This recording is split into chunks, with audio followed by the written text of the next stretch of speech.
தொகுதி பங்கீடு விவகாரம் தொடர்பாக 7 மாநில முதலமைச்சர்களுக்கு முதலமைச்சர் மு.க.ஸ்டாலின் கடிதம். கூட்டு நடவடிக்கை குழு அமைத்து அடுத்த கட்ட நடவடிக்கை குறித்து ஆலோசிக்க வேண்டும் எனவும் வலியுறுத்தல்.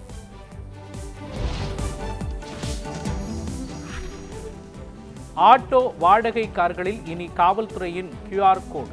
பொதுமக்களின் பாதுகாப்பை உறுதி செய்யும் வகையில் சேவையை தொடங்கி வைத்தார் முதலமைச்சர்.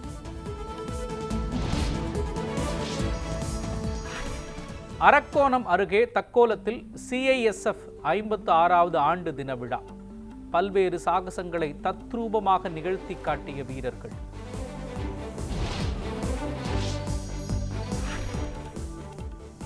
காவிரியின் குறுக்கே மேகதாது அணை கட்டுவதற்கான ஆயத்த பணிகள் நிறைவு.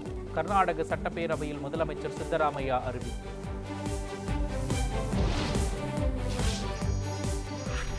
மும்மொழி கொள்கையை எதிர்ப்பதால் ED ரெய்ட். துணை முதலமைச்சர் உதயநிதி ஸ்டாலின் குற்றச்சாட்டு. தமிழ் மொழியும் தமிழ் கலாச்சாரமும் மதிப்பிட முடியாத பொக்கிஷம் என மத்திய உள்துறை அமைச்சர் அமித்ஷா பேச்சு. பொறியியல் மற்றும் மருத்துவ படிப்புகளை தமிழில் கற்பிக்க வேண்டும் என்று தான் வைத்த கோரிக்கையை முதலமைச்சர் ஏற்கவில்லை என்றும் குற்றச்சாட்டு.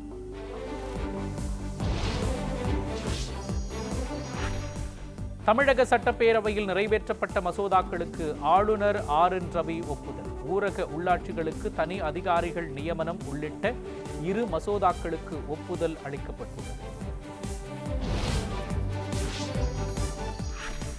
ஞானசேகரனுடன் சேர்ந்து கொள்ளையில் ஈடுபட்டதாக பொள்ளாச்சியைச் சேர்ந்த முரளி என்பவர் கைது.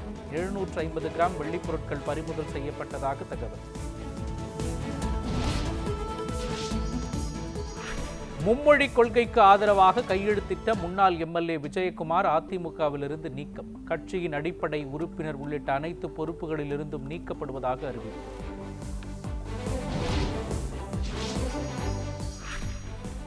சென்னையில் தாவேக சார்பில் இன்று நடைபெறுகிறது இஃப்தார் நோன்பு திறப்பு நிகழ்ச்சி.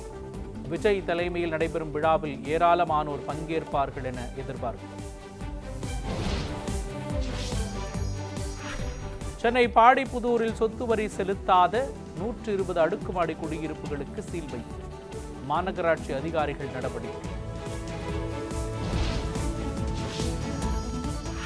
பெண் ஊழியர்களுக்கு மாதத்தில் 1 நாள் மாதவிடாய் கால விடுமுறை. L&T நிறுவன தலைவர் சுப்பிரமணியன் அறிவிப்பு.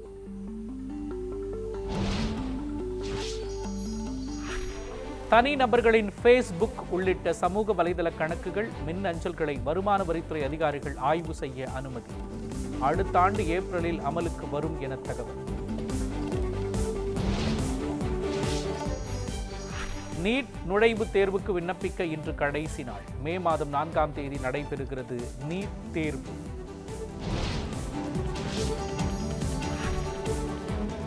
இருபத்தி தொழிலாளர்களை பணியில் இருந்து நீக்கம் செய்ததை கண்டித்து சாம்சங் தொழிற்சாலையை முற்றுகையிட்ட பணியாளர்கள்.